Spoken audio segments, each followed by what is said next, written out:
ఈ ఏజ్లో కూడా ఇలా చేస్తున్నారే, చేయకూడదే, ఇలా చేస్తున్నారే అంటున్నారు.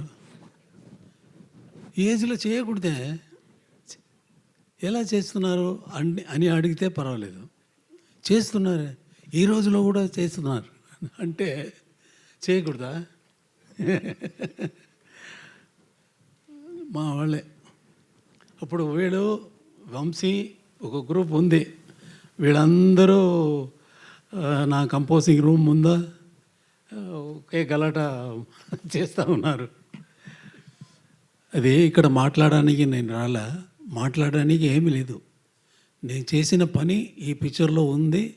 మీరు విన్నారు, వినకపోతున్నారు, వింటూ ఉంటారు, అది నమ్మకం ఉంది. కీరవాణి గారు నాకు రాసినప్పుడు ఈ పల్లవి వినిపించినప్పుడు అనుకున్నాను, వీడు లోపల ఉన్న బంధం, ఆత్మబంధం గురించి కదా రాసి ఉన్నారు. ఇది పాట లేదు, సిచ్యువేషన్ కోసం రాయలేదు. ఆయన real feeling towards me is అంత అభిమానుడు. చాలా అది ఎప్పుడూ మారలేదు, ఎప్పుడూ చేంజ్ అవుతుంది. ఒక స్టేజ్ వస్తే కొన్ని పిక్చర్ బిగినింగ్లో మ్యూజిక్ చేసేదానికి ముందు హీఈస్ ద ఫ్యాన్, అంతే కదా. ఫ్యాన్గా ఉంది, తర్వాత పిక్చర్స్ వచ్చి పిక్చర్లో మ్యూజిక్ చేసి మ్యూజిక్ వల్ల పాపులర్ అయ్యి అయితే స్వభావం మారిపోతుంది. మారిపోవచ్చు, మారలేదు. ఆ రోజు ఎలా నాకు కనిపించారో first time I saw him in my room, composing room, ఎలా చూసానో అలాగే ఉన్నారు. ఒళ్ళుగా అది పర్వాలేదు. మనసు కదా, మనసు వల్ల కదా మనం మనుషుడు అయ్యాము కదా. అలాగే ఉన్నారు, అలాగే ఉండాలి. దేవుడు ఈ పిక్చర్కి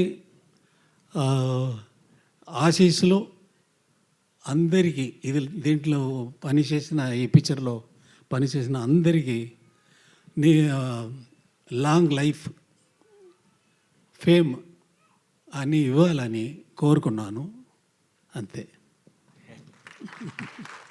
థ్యాంక్ యూ సార్. సార్ ఒక్క ప్రశ్న సార్, అదేంటి అంటే మామూలుగా మాకు ఏ సందర్భంలో అయినా ఇళయరాజా గారి పాట పెట్టుకుంటే చాలా అద్భుతంగా అనిపిస్తూ ఉంటుంది. మనకి ఎలాగో Q&A సెషన్ ఉంది సార్ మీడియాతో. ఒక్క ప్రశ్న, Q&A ఉంది సార్, నాకు ఉంది. ఓకే, ఒక ప్రశ్న సార్. ఇళయరాజా గారు లాంటి సంగీత దర్శకుడు ఇచ్చిన పాటల్లో ఇళయరాజా గారికి నచ్చిన పాట ఏది? మీకు బాగా, ఇన్ని వేల పాటల్లో మీకు బాగా నచ్చిన పాట ఏది? ఫేవరెట్ సాంగ్ అంటాం కదా సార్, అలా ఒకటి వేలు ఒకటనా రెండనా? నాకు ఇష్టమైన కాదు, నా వల్ల వచ్చింది కదా. నాకు ఎంత మ్యూజిక్ తెలుసు అనేది ముఖ్యం కాదు. మ్యూజిక్ నాన్న గురించి తెలిసిపోయింది కదా. ఎలా వస్తుందని నాకు తెలీదు, నిజంగా తెలీదు. తెలిస్తే ఆ సెకండే మ్యూజిక్ కంపోజ్ చేసేది ఆపేస్తాను. తెలిస్తే ఎలా వస్తుందని తెలిస్తే మ్యూజిక్ ఆపేస్తాను. అది అంతే, తెలిసిపోయింది కదా. హాయిగా ఇంట్లో కూర్చొని నాకు మ్యూజిక్ తెలిసిపోయిందిరా అన్నాడు కదా. అలా లేదు, తెలీదు, ఎలా వస్తుందని తెలీదు సార్. అయితే ఈ విషయం మీకు ఎప్పటికీ తెలియకూడదు అనుకుంటున్నాను నేను, ఎందుకంటే మీరు ఎప్పుడు పాటలు ఇస్తూ ఉండాలి మాకు. దేవుడు నీ కోరుకో.